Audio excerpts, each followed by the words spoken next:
สหพันธ์กีฬาเทนนิสแห่งชาติลาวได้มีการสำเร็จการแข่งขันกีฬาเทนนิสรายการน้ำดื่มหัวเสือโอเพ่น2025ใน2รายการคือประเภทคู่และเดี่ยวซึ่งเงินรางวัล30ล้านกีบที่มีนักกีฬาจาก4ประเทศเข้าร่วมแข่งขันการแข่งขันรายการน้ำดื่มหัวเสือโอเพ่น2025 Tiger Head Tennis Open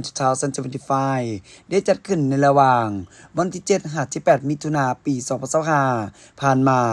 อยู่ที่สโมสรเวียงจันทร์เทนนิสเมืองจันทบุรีนครเวียงจันทร์หลังจากดำเนินแข่งขันไปตามเป้าหมายกำหนดวันเวลาตัวจริงระหว่างวันที่7 ถึงวันที่ 8 มิถุนายนย้อนมีสภาพดินฟ้าอากาศบ่เอื้ออำนวยฝนตกแห้งจึงเลื่อนการแข่งขันรอบรองชนะเลิศและนัดชิงชนะเลิศมาจัดใส่วันที่9 ถึงวันที่ 10 มิถุนายนปี2025โดยให้เกียรติเข้าร่วมมอบคันและเงินรางวัล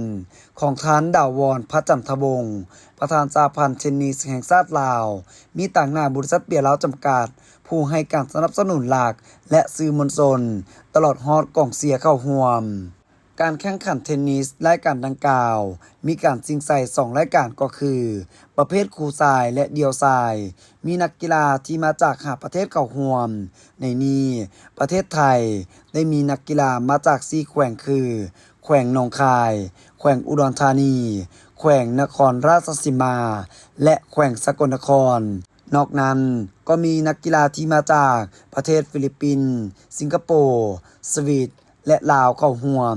เฉพาะประเภทคู่ชายมี12ทีมเข้าร่วมส่วนประเภทเดี่ยวชายมี12คนเข้าร่วมในนั้น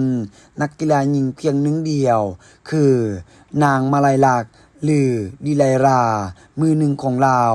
เป็นนักกีฬาเทนนิสหญิงลาวคนทำอิฐที่ส่งรายชื่อเข้าร่วมแข่งขันทั้ง2รายการ